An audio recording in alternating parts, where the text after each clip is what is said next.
do they know the power words? If not, how do you help them? Well, in a classroom, you usually have some students that do know their power words and some students that are working on their power words. So we have lots of different power word lists. So there's a 1G list, a 2G list, a 1B tricky word. So there's lots of different words. So each student can be working on a different set of words.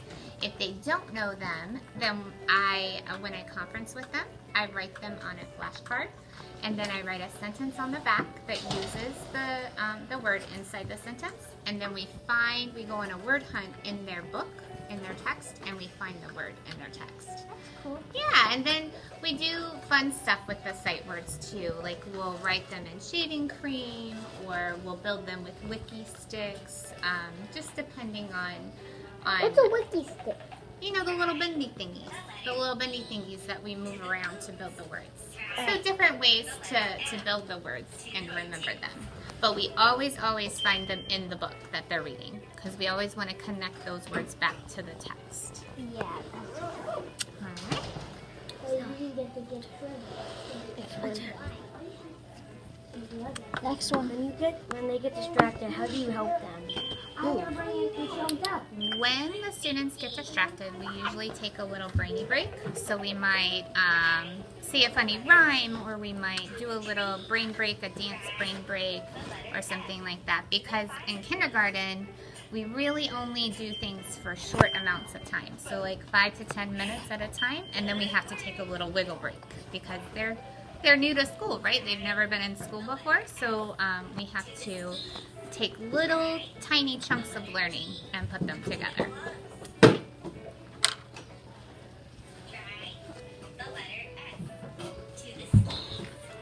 What do you do when they do not pay attention? Whenever students are not paying attention, I always try to kind of give them a verbal cue, or I might just tap next to them and say, focus back, and that usually works.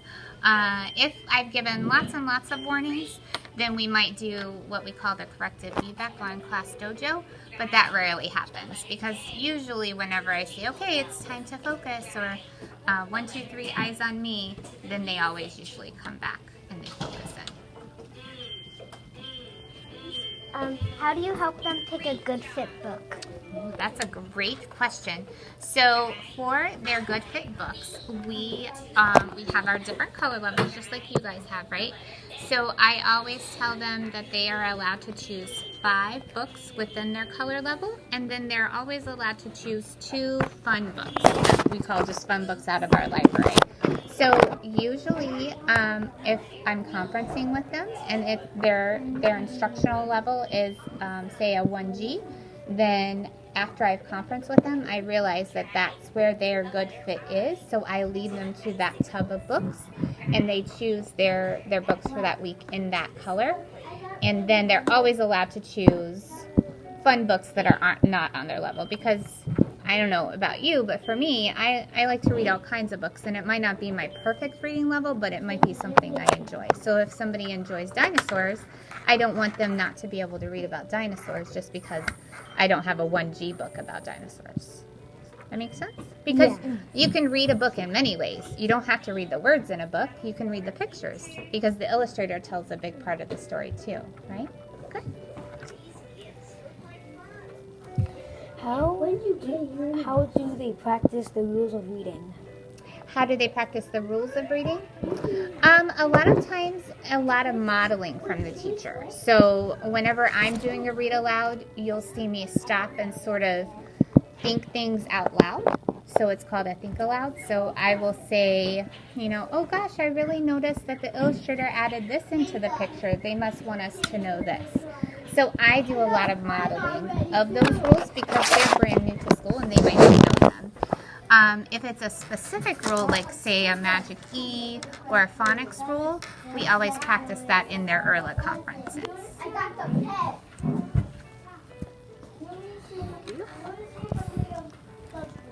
How do you keep the students interested in reading? Ooh, that's a good question. So that goes back to them being able to choose different types of books that they're interested in. So our classroom library is sorted by color, by color level, and it is also sorted by genre or topic. So if someone really, really enjoys the author Mo Willems, then I have a tub of Mo Willems books that they can choose from. That's what they do in the sports class. See? Oh my goodness. Great minds think alike. I know. So they can always go to the our classroom library and choose books that look interesting. They're not always they're not only allowed to stay in their color, because sometimes that can get kind of boring, right? And we want to make sure that we love reading. So I always allow them to choose some books that are not on their color level as well. When I was in kindergarten, I liked Mo Willems. I know, I love it. He's one of my favorites. How do you help them chunk out words they do not know? How do I help them chunk out words? So we do a lot of work on writing those words in chunks. We do a lot of hand motions. So if we're working on syllables, we might clap it out or we might stomp it out. We like to use our whole bodies whenever we are learning all of our phonics rules, because the more you move, the more your brain will remember. So that's one strategy that we use to help them remember how to sound out words. And then little rhymes here or there, like the bossy R, you know, he says his name, or the magic E will sneak around and pinch the vowel and make it say its name. So little stories, rhymes, and lots of movement. That's a good suggestion. Thank you. How do you know if a book is too hard or easy? If a book is too hard, you can automatically see it on the student's face. They might be stumbling or just very frustrated, and their fluency may not be very smooth. So I call it like choppy. So if you think of choppy water, if they're struggling so much to sound out the first couple of words, that book's going to be a little too challenging for them, and they're not going to understand or comprehend the book. So we might want to go down one level, or read that book just for fun with maybe an adult, a parent, or a teacher. If a book is too easy, sometimes that's okay, right? I read books that are super easy for me sometimes. But you will see them sort of fly through it, and they may not even pay attention to the pictures or really be able to comprehend or to tell you what that story or that text is about.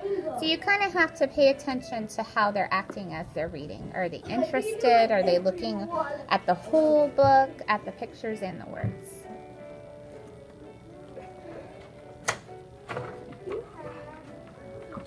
How do you help them with writing?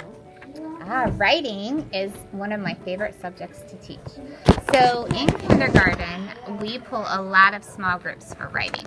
So I may have like 5 or 6 students at my table at a time, and every day I might have different students at my table.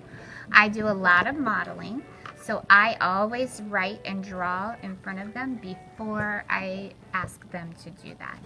So we start our writing lesson with me in front of the class, writing and drawing, and then usually I'll say, okay, here's what I wrote about today. You guys are welcome to write about this too, or you may write about your own topic that you choose. We use a lot of sentence stems. So if we are working on sight word see, I might write on the table, I see the, and then with a blank. So they can copy that sentence stem, and then they're going to stretchy snake or sound out that last word that's in their picture. If they draw a puppy, then they're going to sound out e. Now you notice that's not really how you spell puppy, right? No. But in kindergarten, it's okay because they're using what's called phonetic spelling, and they're stretching out those words. Okay? Mark, I'll be right with you, okay? One moment.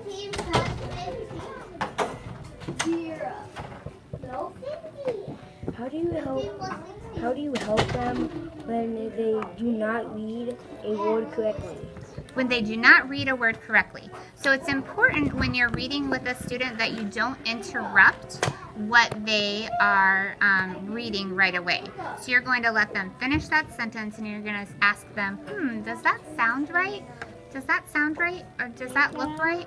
And then if they're able to think about their sentence and realize that it's wrong, they might be able to self-correct, okay? Lincoln, go grab your card over here. So yeah, sorry, go ahead. Yep, that's good. Last question. Oh, all right. Do you have any other suggestions how to help them to them be successful? Well, just make it tons of fun. Reading should never ever be stressful or boring. So if you find a book that you're really, really not interested in, then maybe you should choose a different book. But reading should always be fun. And if we're trying to learn different words and different strategies, the more movement you have, the better off you are. Thank you. Thank you guys so much. You guys did great. Thank you, thank you. Anything else I can answer for you? No. Awesome. All right, it was great to meet you guys. I can't wait until you guys come inside in the classroom. I'll see you later. Will I see you today? Yeah. All right.